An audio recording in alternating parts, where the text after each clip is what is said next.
오늘 하나님께서 우리와 함께 하실 말씀은 우리가 잘 아는 말씀입니다. 히브리서 신약성경 히브리서 11장 1절부터 3절까지 말씀입니다. 히브리서 11장 1절에서 3절 말씀 우리 함께 합독하도록 하겠습니다. 믿음은 바라는 것들의 실상이요 보이지 않는 것들의 증거니 선진들이 이로써 증거를 얻었느니라.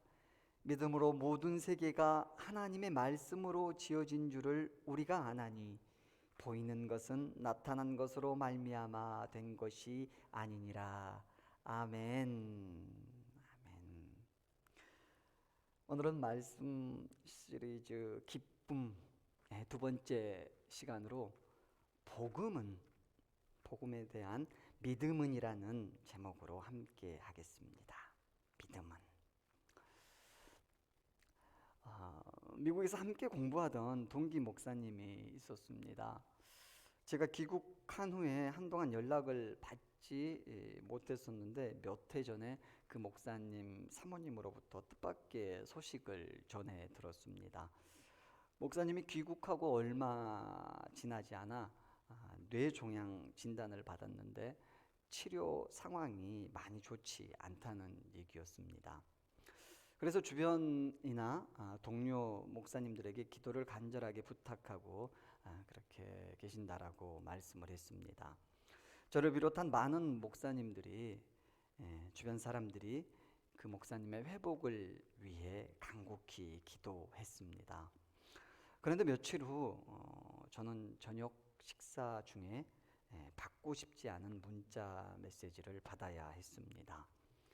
그 목사님의 부고였습니다. 문자 메시지를 확인하는 순간 저의 모든 신학적 사고는 잠시 멈춰버렸습니다.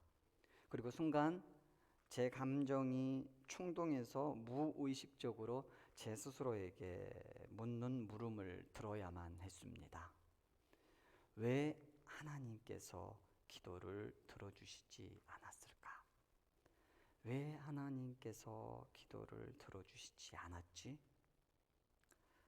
십수년간 신학을 공부하면서 그 물음에 대한 충분한 이해를 쌓아왔다고 생각했었는데 막상 가까운 주변에서 접하는 실존적인 문제 앞에 그런 신학적 이해는 무기력하기만 했습니다. 여러분도 열심히 기도했는데 믿고 간절히 구했는데 아무런 응답을 받지 못한 적이 있으실 것입니다. 기독교인이라면 누구나 자신의 기도가 응답받지 못한 경험을 가지고 있습니다. 내 가족을 위해, 병든 친척을 위해, 자녀의 취직과 결혼을 위해, 어떤 성공을 위해 간절히 정성껏 기도했지만 응답을 못 받는 경우가 적지 않습니다. 그럴 때 여러분은 어떤 생각을 하셨습니까? 혹시 내 믿음이 없어서? 내 정성이 부족해서? 내 믿음이 적어서 하나님께서 기도를 들어주지 않으신다고 생각하지는 않으셨습니까? 성경을 보니까요, 예수님 시대에도 우리들처럼 기도 응답을 받지 못했다고 생각하면서 좌절감에 빠진 사람들이 있었습니다. 누가복음 8장에 보면 12년 동안 혈루증을 앓아온 여인이 있었습니다. 그녀는 말씀이 전하듯이 아무에게도 고침을 받지 못했습니다. 그러던 중에 예수님에 대한 소문을 듣고 예수님을 찾아갑니다. 그러나 예수님 주변에는 늘 몰려드는 무리가 있었습니다. 그런데 이 무리들 역시 각각 예수님을 만나야 할 이유가 있었던 사람들입니다. 모두들 간절한 각자의 소망을 하나씩 가지고 예수님을 찾아왔습니다. 그 가운데서 이 여인은 그 무리들의 인파를 해치고 예수님께 다가갑니다. 그리고 예수님의 옷에 손을 댔고 마침내 기적을 체험합니다. 여인의 기도가 응답받은 것입니다. 그런데 이 장면에는 예수님과 여인뿐만 아니라 주목해 봐야 할 대상이 더 있습니다. 바로 각각의 예수님을 만나야 할 이유가 있어서 예수님을 찾아온 혈류증을 치료받은 여인과 함께 있었던 수많은 무리들입니다. 말씀드린 대로 그들도 각자 사정은 다르지만 예수님을 만나서 해결해야 할 문제들이 있었습니다. 즉 각자 응답받아야 할 기도가 있었습니다.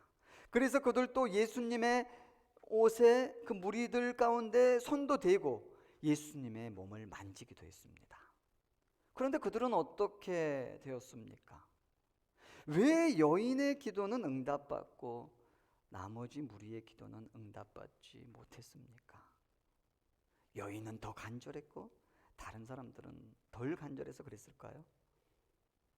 인간은요, 어느 누구도 삶의 실존적인 고통과 문제 앞에 덜 간절한 사람은 없습니다. 모두 다 자기의 그 문제와 고통 앞에서는 다 최고로 간절합니다. 그런데 왜 이 여인만 응답을 받았을까요? 이 물음에 대한 답의 힌트를 누가복음 8장 48절에 있는 예수님의 말씀에서 찾아볼 수가 있습니다. 8장 48절입니다. 예수께서 이르시되 딸아 내 믿음이 너를 구원하였으니 평안히 가라 하시더라. 딸아 내 믿음이 너를 구원하였으니, 예수님께서 이 여인에게 너의 믿음이 너를 구원했다고 말씀하십니다. 너의 믿음, 그녀를 구원한, 그녀를 치료받게 한 그녀의 믿음이었습니다. 그렇다면 그 믿음은 도대체 무엇일까요? 그 믿음은, 우리는 흔히 믿음을 간절함이라는 그 감정에 연연하면서 생각합니다.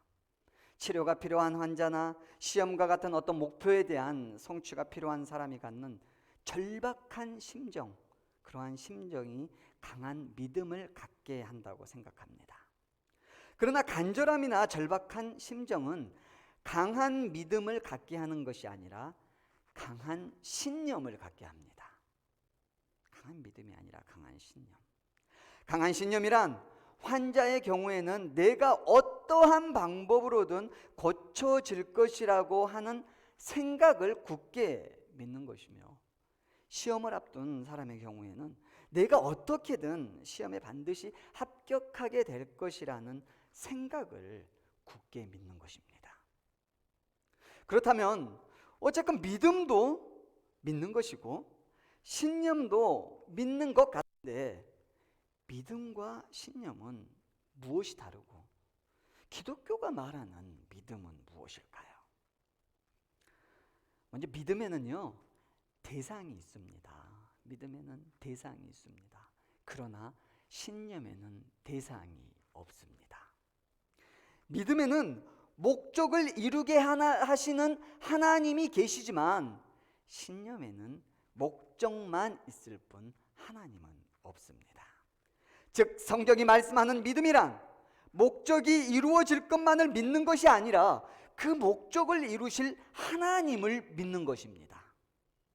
성경이 말씀하는 환자의 믿음이란 수단과 방법을 가리지 않고 질병이 고쳐질 것이라는 그 내용만 믿는 것이 아니라 그 병을 고치실 하나님을 믿는 것이며, 시험을 앞둔 그 사람의 믿음이란 어떻게 해서라도 시험에 합격할 것이라는 그 내용만을 믿는 것이 아니라 시험에 합격할 수 있게 해 주실, 합격할 수 있게 하실 하나님을 믿는 것입니다.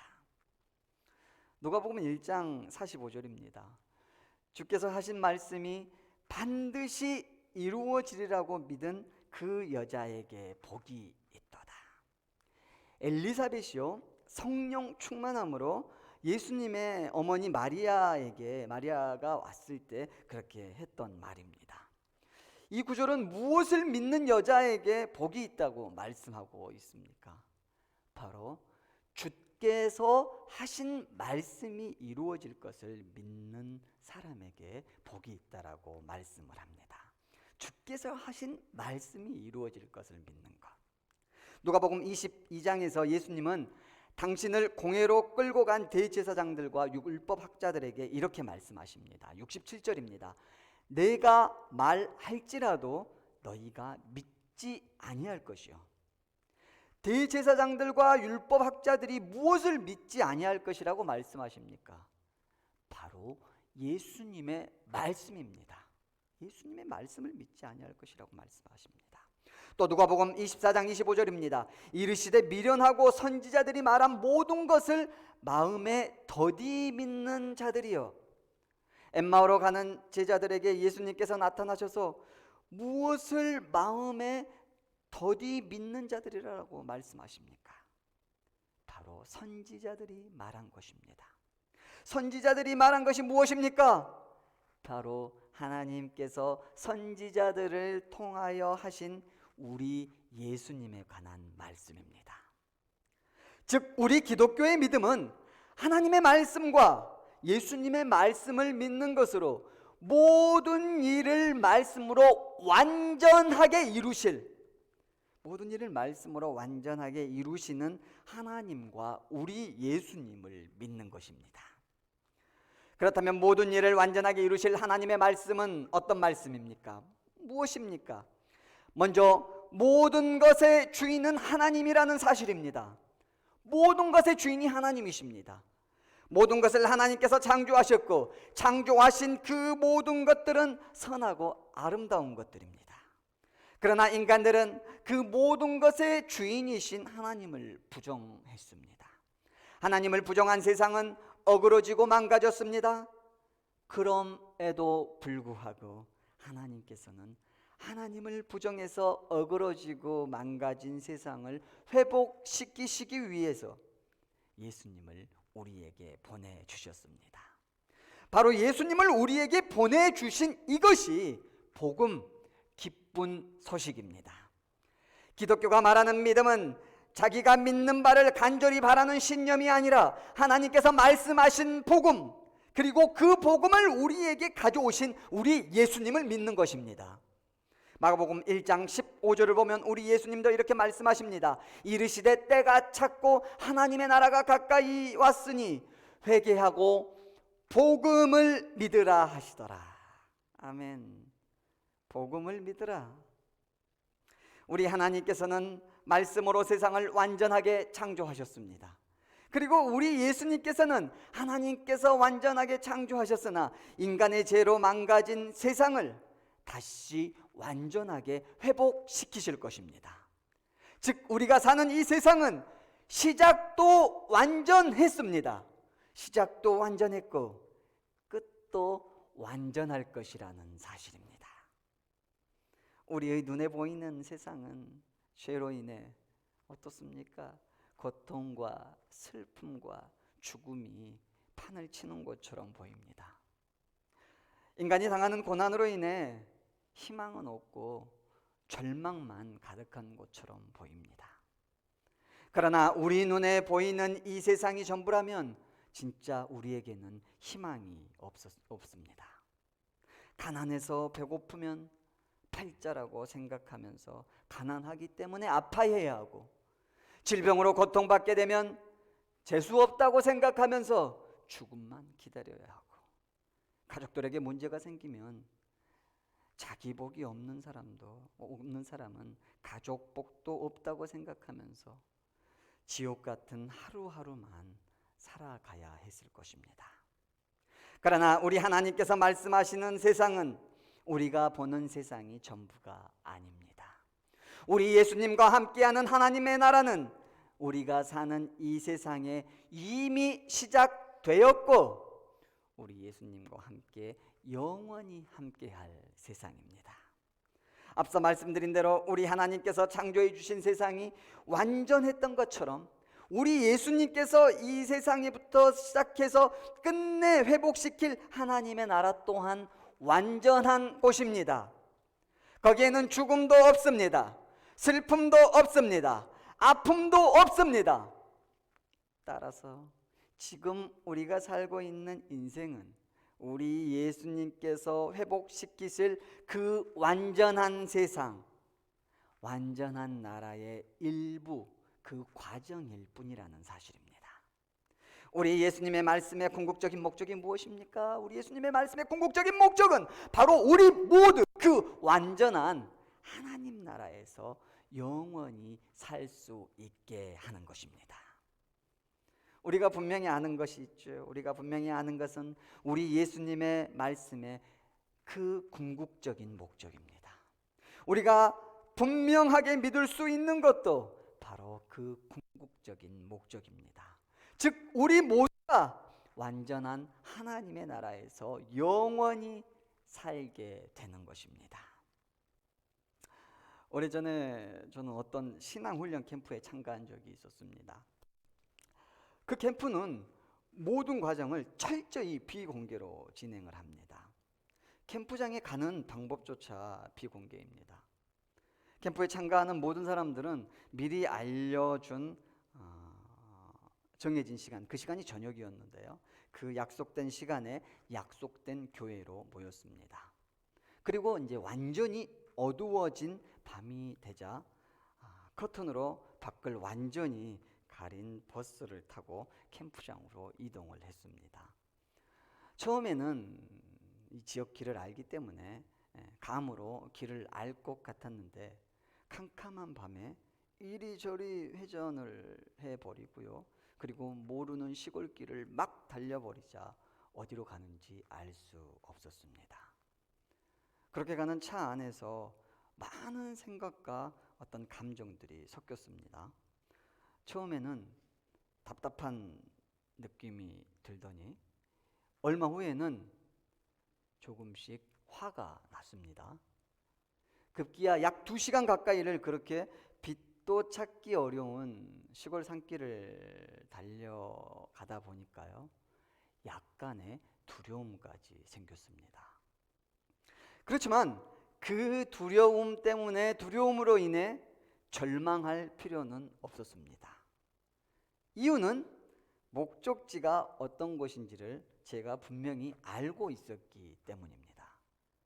목적지를 어디로 어떻게 가는지는 몰라도 그 목적지는 편안한 신앙 캠프장임을 알고 있었기 때문에 답답함과 짜증과 두려움이 있어도 절망할 필요가 없었습니다. 우리의 인생도 우리의 삶도 마찬가지입니다. 삶에서 만나는 문제와 고난과 질병으로 인해 인생의 답답함을 느끼고 내 기도가 응답되지 않는 것 같다고 짜증이 나기도 하고 죽음의 위협 앞에서 두려움을 느낄 수도 있지만 절망하지 않아야 할 것은 바로 그것들은 영원하고 완전한 하나님 나라에 앞선 순간의 과정일 뿐이기 때문입니다. 김형국 목사님의 책 만남은 멈추지 않는다에 이런 글이 있습니다. 우리가 사는 세상에는 여전히 죽음과 질병과 고통이 상존합니다. 그것들을 없애는 것이 기독교가 아니라 그럼에도 불구하고 힘있고 의연하게 자기 길을 걸어가고 자기 몫을 다하게 하는 것이 기독교입니다. 왜 그럴까요? 예수가 하나님 나라를 시작했고 우리는 그 나라 백성이 되었기 때문입니다. 주님이 다시 오실 때 완벽하게 회복하리라 믿기 때문입니다. 그렇습니다. 우리 하나님 아버지께서는 우리가 인생 중에 만나는 고난 때문에 우리가 아파하고 슬퍼하며 두려워하는 것을 원하시는 분이 아니십니다.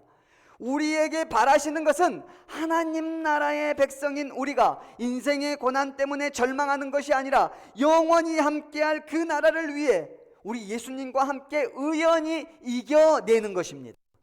문제 앞에서 우리 예수님의 이름으로 염려하지 않고, 고난 앞에서 우리 예수님의 이름으로 굴복하지 않고, 질병 앞에서 우리 예수님의 이름으로 넉넉히 이겨내서 하나님의 백성답게 의연하게 살아가는 것을 우리 하나님은 바라십니다.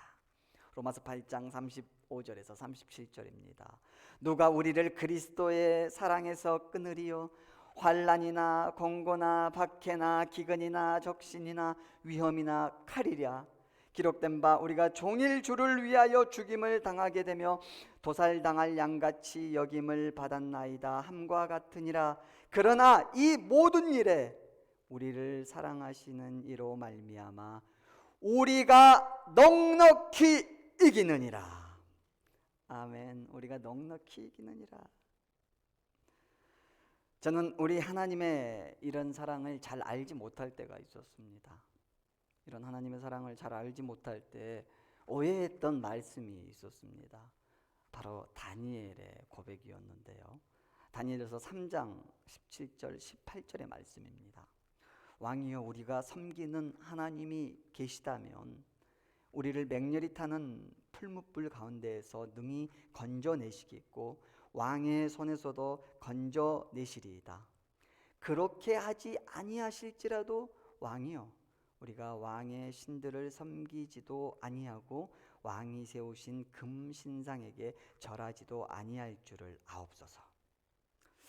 저는 다니엘이 그렇게 하지 아니하실지라도 라고 하는 그 말이 다니엘을 죽게 내버려 둘 수도 있지만 하나님께서는 영광을 받으셔야 할 분이기 때문에 거룩한 다니엘이 하나님을 위해 해드린 배려 정도, 배려라고 그렇게 생각도 했습니다. 그런데요, 그것은요 하나님을 위한 배려가 아니라요. 하나님은 배려가 필요 없으시죠. 하나님을 위한 배려가 아니라 혹여 풀무불에서 건져내지 않으시더라도 영원히 하나님과 함께 완전한 나라에서 살게 하실 하나님의 완전한 사랑에 대한 완전한 믿음이었던 것입니다. 다니엘이 그런 완전한 믿음이 있었기 때문에 하나님, 제가 이곳에서 그렇게 살아나더라도 혹여 살아나지 않더라도 저는 하나님과 함께하고 있기 때문에 그 모든 것을 넉넉히 이긴 사람이다라고 확신하는 그 믿음이 있었기 때문이었습니다. 부탁할게요. 오늘 본문은요, 믿음은 바라는 것들의 실상이요 보이지 않는 것들의 증거이라고 말씀합니다.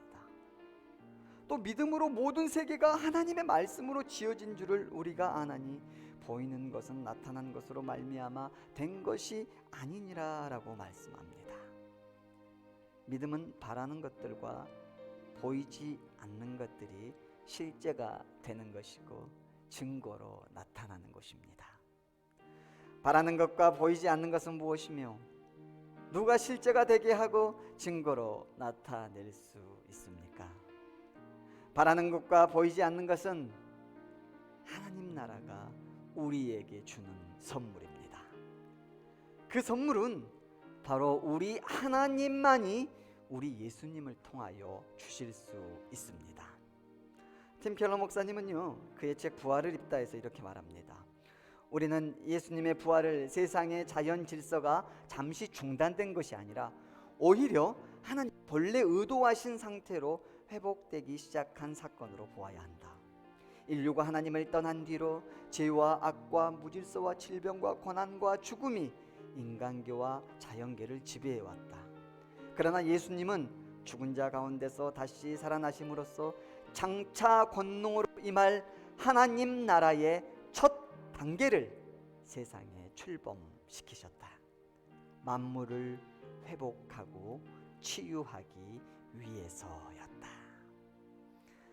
믿음은 하나님의 말씀을 믿는 것, 즉 우리 하나님을 믿는 것입니다.